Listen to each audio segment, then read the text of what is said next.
I was practicing,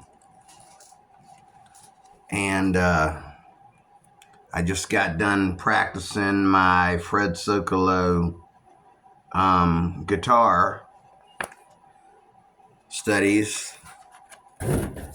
and then I went to the Baritone ukulele, also by Fred Socolo.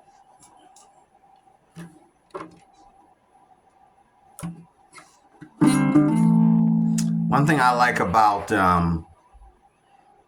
these instruments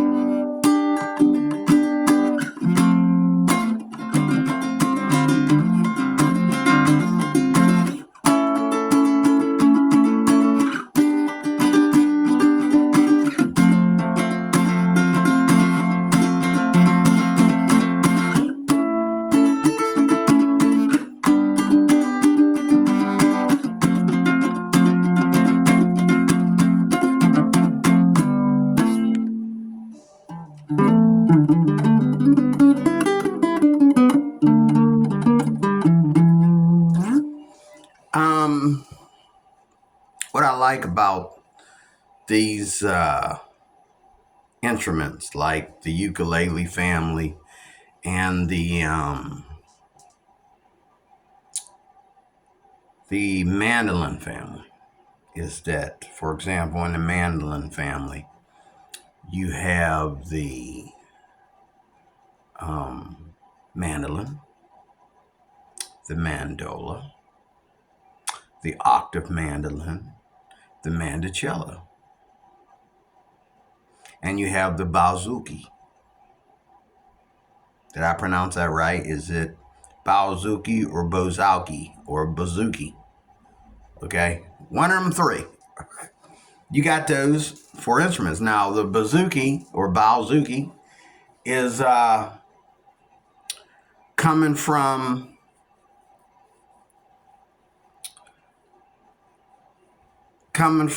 a Italian or Russian, somewhere in there, Italian, Russian place. Well, the mandolin family period comes from a non-American place, but the mandolin is played more in America than anywhere else. But when you step outside the country, you go into Italy, places like that, places in Europe and the UK, you're going to find out that a lot of people are playing like the mandocello. That thing has the most beautiful sound. That sounds better than an acoustic guitar, in my opinion.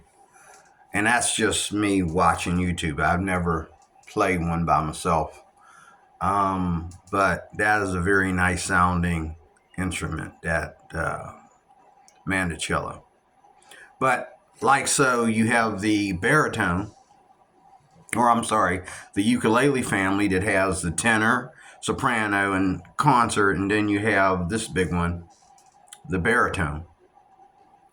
And I was just playing my guitar, and I was playing these bar chords, and I play them better than some people play them, I think, because what I do is when I'm playing a bar chord, my thumb is like this.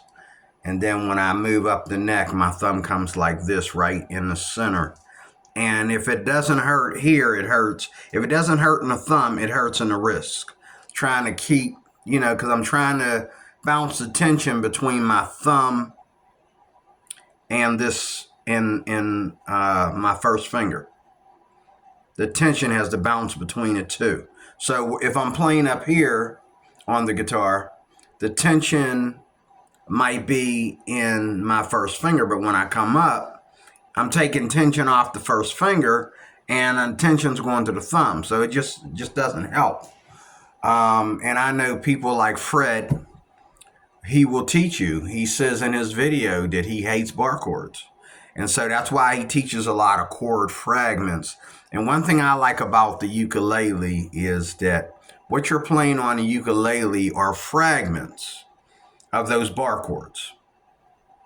For example, you know, if I'm playing, like for me to play a B7, I only got to play four notes up here, and they're all close together up here. It's not like I got to stretch out my fingers like this. I just play these two fingers together, and there it is, B7.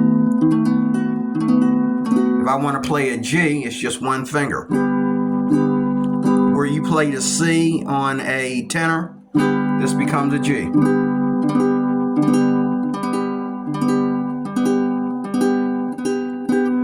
And if I play a C chord on here, that's not a C. That's something totally different. Because you are about two strings over. So, see how beautiful that is? That's not a C. This is a C.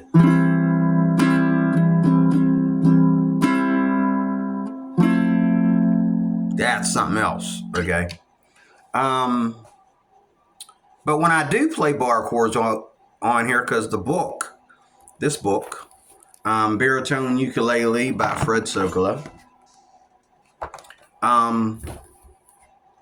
there are bar chords in here.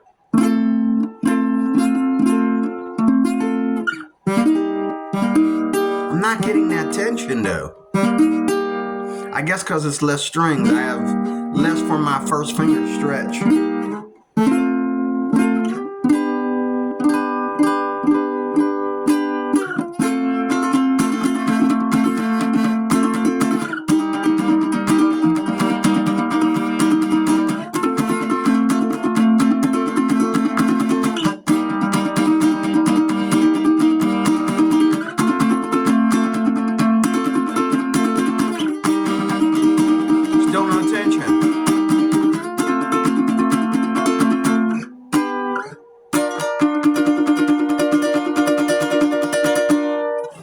No tension.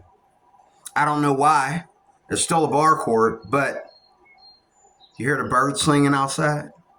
It is like going on 6 o'clock in the morning. I think it's 5 something. It's a minute short of 6 a.m. And I'm proud of myself because I just spent like probably about 40 minutes playing the guitar. And then I just already spent like 20 here playing new chords and stuff. And Fred Sokolow's teaching me these.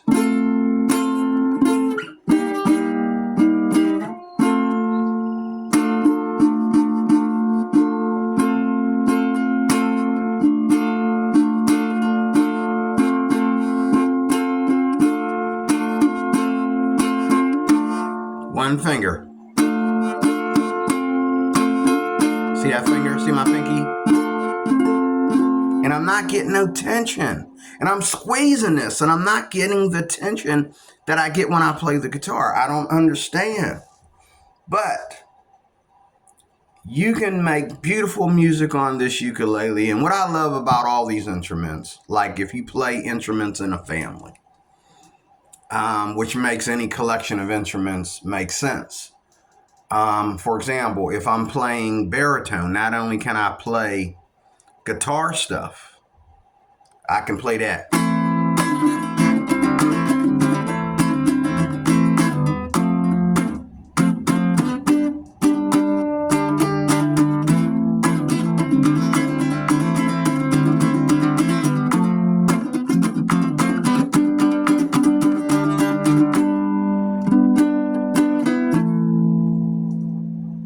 I can play that guitar stuff on here. That's the A minor, the F, the G.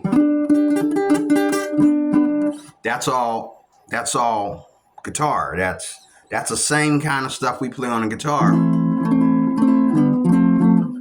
Now, as you move from one ukulele to another, this is going to become like like if you were to play this on a tenor, you might want to play it different.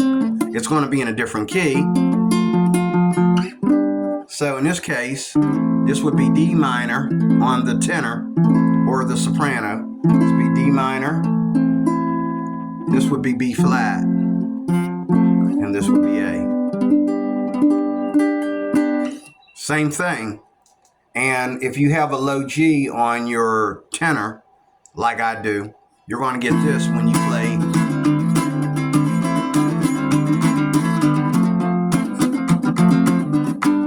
You're going to get that when you play because of that low G, okay?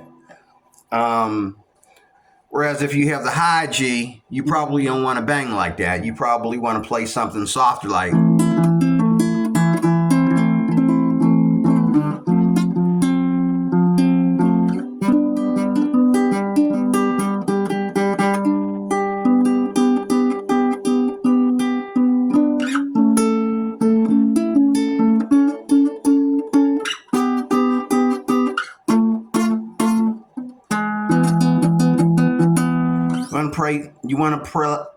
You want to play something softer, and that's all. When you go from one instrument to another, the tuning is different, so you'll have to change. Okay, the chords of the song, you have to play different inversions of the chords because the song is different. For example, if you're playing up here, if you're playing something in C on the tenor baritone, the tenor uke, you play something in C and you play it on the baritone, it's going to become a G. This is G, this is not C. Now, you could play that tune and say, hey, well, I want to switch the tune to G and just play like you play it on the tenor because, you like it in both keys. Okay, that's fine. But if you don't like it in both keys, then you would have to change this G. If you went to the baritone, you'd have to play this. And I can honestly tell you, the key of C on the tenor, soprano, or concert is very important. When you're right here,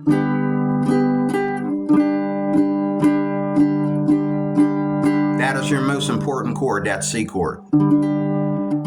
Nothing's going to replace that. That is a beautiful chord on the tenor. So if you're playing that, you probably want to stay in C. But if you go to this C here on the baritone,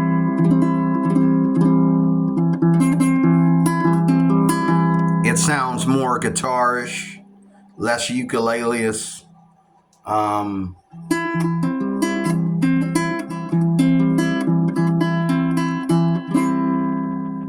And the Luthiers weren't stupid when they started putting these together. They weren't stupid at all, okay? Because if you're playing, when you get up here to this A, you start to really, really, really feel like you're going back into your traditional ukulele when you come up here to A. Now, on a traditional ukulele, this A would be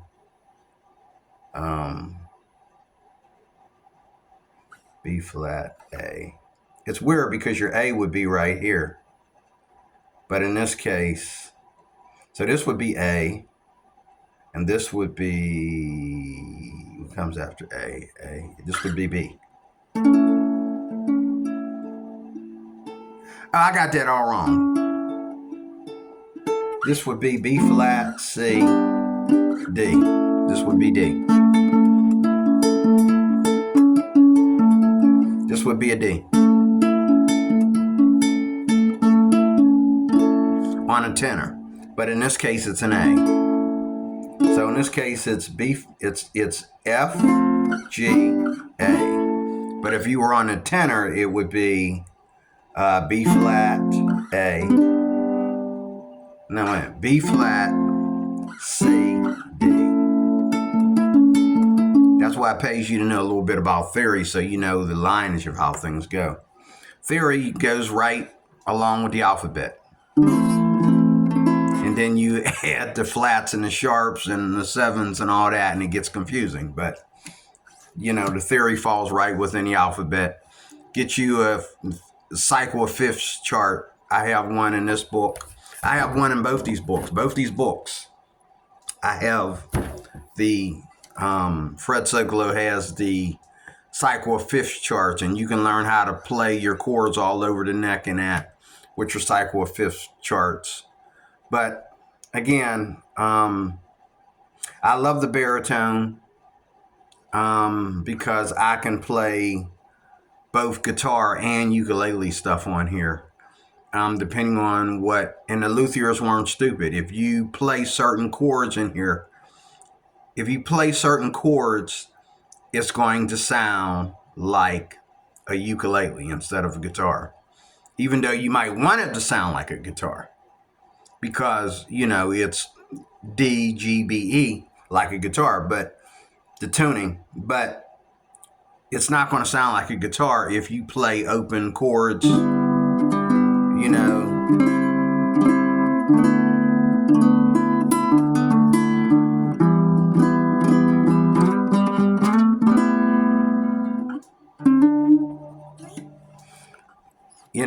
and especially as you go up the neck, you get up here, it's going to really sound ukulele. The Luthiers weren't stupid.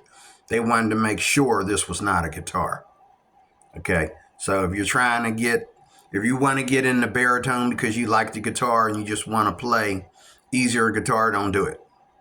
It does not sound like a guitar. It only sounds like a guitar when you play certain chords, like when you play down here in the lower register, like.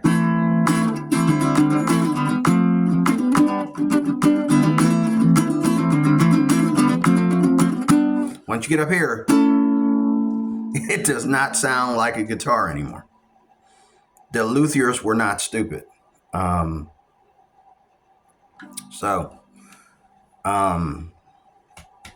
it. That's all I want to share with you. When you keep all your collection of instruments in a family, you can do so many different things. You have the whole world. You got all the genres of music, and you have all the different styles of playing at your fingertips when you have the whole family. And just like in the mandolin family, the same thing in the uke family. You can transfer whatever you're playing on this baritone to a tenor. You can transfer whatever you're playing on that tenor to a ukulele, which has 6 strings. You can move around and then you can learn how to add the other 2 strings. You can learn, how to go up or down, whichever one it is, to play the baritone, and learn some theory down there too. But if you can play one instrument, you can play the other one. That's what I love about this. I can play anything that I play on a tenor on here, and it will be either more easier or difficult, and vice versa. I can play anything on a tenor that I can play on here, and it will be easier or difficult. And it will either sound more guitarish, and it does, if I play it on here versus the tenor, or on the tenor, it'll take something that sounds like it's made for the guitar and really mellow it out and really make it sound different, especially if you have a high G on the tenor. You can take it back to that traditional G instead of the low G like I play low G. I love low G, but I have my other 2 instruments over there that are regular ukulele. They have the high G. And so when I play the soprano or my granddaughter's concert over there, the high G really, really is different. I could play something that I'm playing on the guitar or baritone, and that high G is going to just make it sound totally different. So that's why most people love the traditional high G, because that's what separates the uke from the guitar or any other instrument, is that high G, because it's kind of like in a different register, which kind of jacks the tuning up. But that jacking the tuning up makes it the ukulele. I like both. I like the low G more, but I like, I love to keep my soprano over there in high G. And I'm probably going to get me another high G tenor uke, just to keep things completely 100% ukulele at all times when I'm playing certain songs and getting involved in certain groups and stuff like that. But that's my video. Thank you for watching, and like, share, and subscribe. Okay, like, share, and subscribe. And if you don't have a baritone ukulele and you can afford one, get one, because you can use your baritone to take whatever you're using on the tenor and make it sound like something else. Even when you switch keys, the key is different. For example, you have this C. That's a far cry from going over here. Okay. So you have this. You have to switch to this to play C. You switch to this.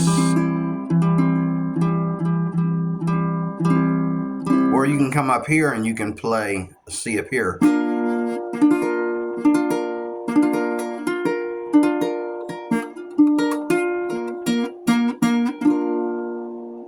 But because I'm playing a full 4-string C there, no open strings, that sounds more treble-ish, but it's still different. Okay, so that's what I love about playing the ukulele family. I have the whole ukulele family at my fingertips. I have the tenor, concert, soprano, and baritone, and I also have a ukulele over there. What more could I ask for? Okay, and sometimes, now I'm happy playing my electric guitar when it comes to playing 6 strings, but sometimes when I play 6 strings, I want to play that ukulele because of the tuning. And even though it sounds deep and warm like the guitar, sometimes even warmer, I'm playing in a higher register and I'm playing easier chords because I'm playing in a different tuning. So I'm playing in regular tenor tuning. So all these instruments are necessary.